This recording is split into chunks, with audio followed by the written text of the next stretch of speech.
श्री साईं जीवन माला प्रस्तुत करते हैं श्री साईं सच्चरित अध्याय 25 कथा मेरे शिरडी के साईनाथ की। अनंत कोटि ब्रह्मांड नायक राजाधिराज योगी राज परम ब्रह्म श्री सच्चिदानंद सद्गुरु साईनाथ महाराज की जय। ओम साई राम। स्वागत करता हूं आपके अपने चैनल साईं जीवन माला पे।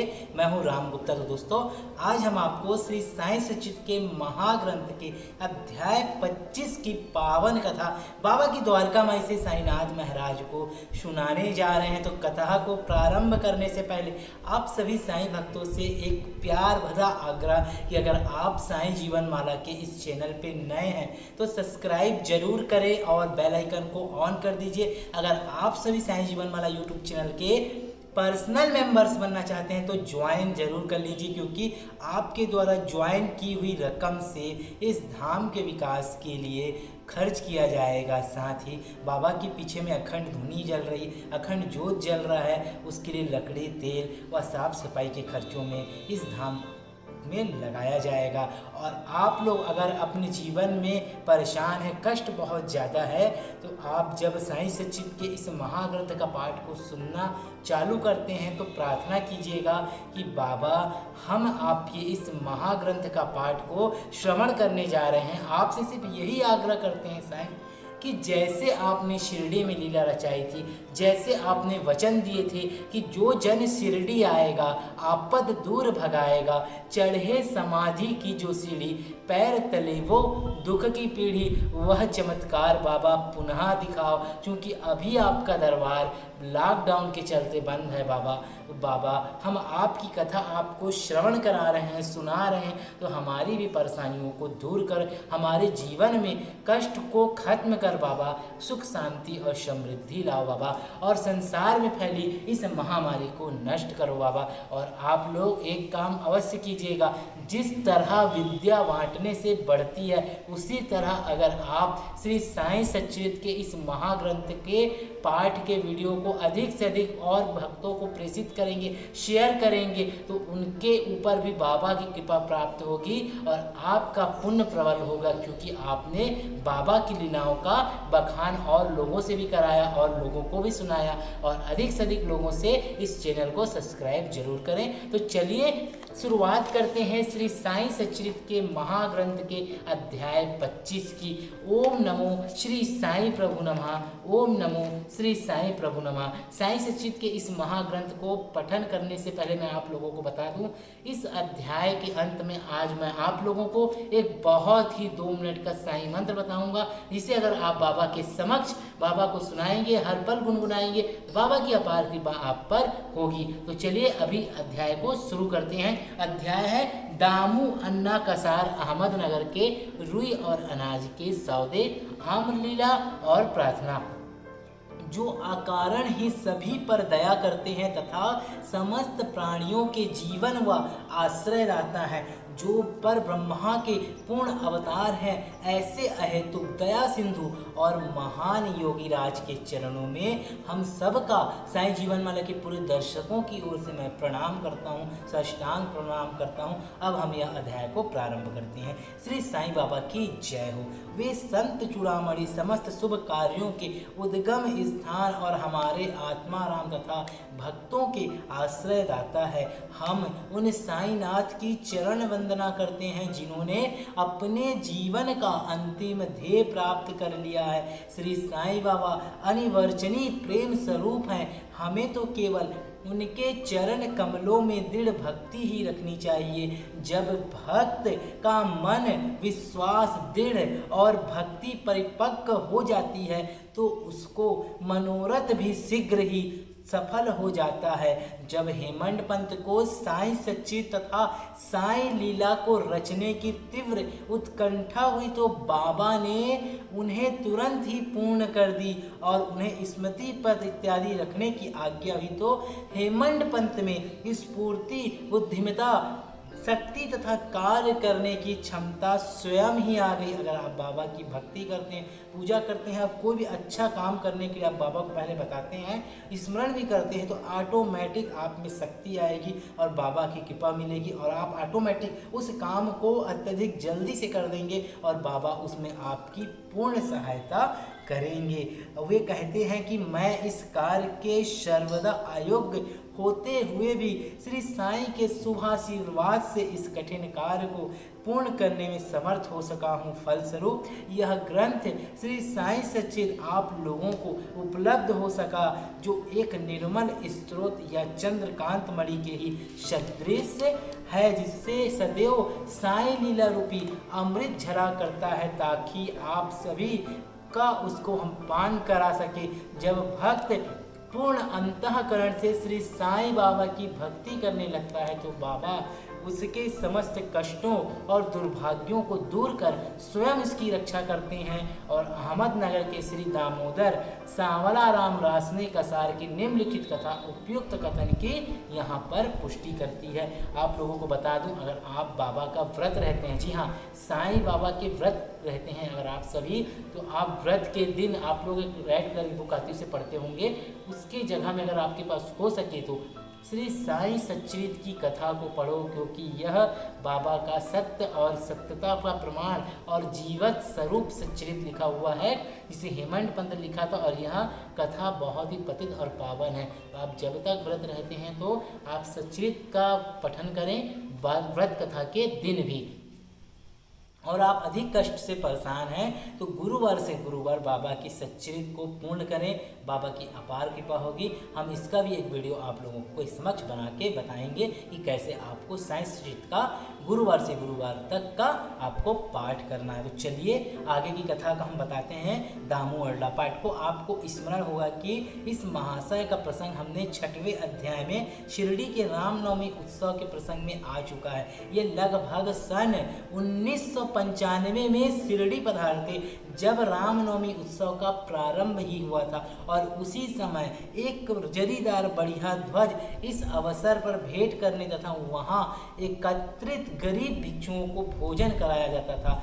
रुई का सौदा के विषय में यहाँ पर जो चर्चा है हम आपको बता देते हैं। एक बार क्या हुआ, दामू अरला जो बाबा के परम भक्तों में से एक थे, बम्बई से उनके एक मित्र ने उन्हें चिट्ठी लिखा कि उनके साथ साझेदारी में रुई का सौदा वह करना चाहता है, जिसमें लगभग 2 लाख रुपयों के लाभ होने की आशा है। सन 1936 में नरसिंह स्वामी को दिए गए एक वक्तव्य में रामू अन्ना ने बतलाया कि रुई के सौदे का यह प्रस्ताव बम्बई के एक दलाल ने उनसे किया था। ध्यान दीजिएगा कि बाबा ने एक भक्त को कैसे बचाया था।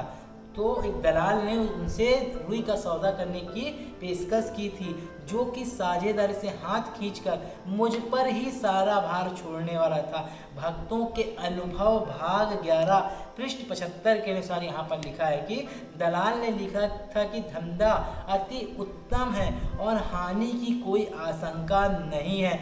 ऐसा स्वर्णिम अवसर को हाथ से न खोना चाहिए। दामू अन्ना के मन में नाना प्रकार के संकल्प विकल्प उठ रहे थे, परंतु स्वयं कोई निर्णय करने का साहस वे नहीं कर सके।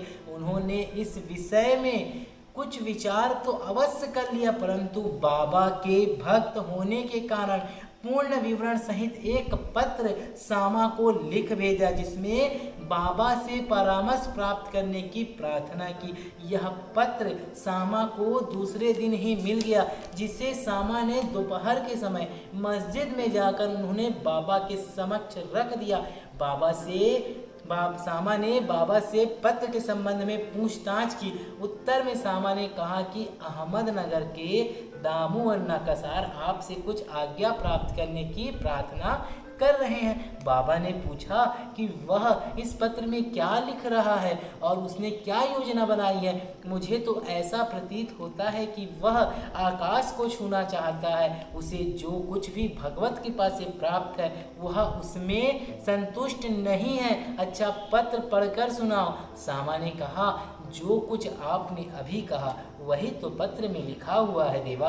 आप यहाँ शांत और स्थिर बैठे रहकर भी भक्तों को उद्विग्न कर देते हैं, और जब वे अशांत हो जाते हैं तो आप उन्हें आकर्षित कर किसी को प्रत्यक्ष या किसी को पत्रों द्वारा यहाँ खींच लेते हैं। जब आपको पत्र का आशय विदित ही है तो फिर मुझे पत्र पढ़ने की क्यों विवश कर रहे हो।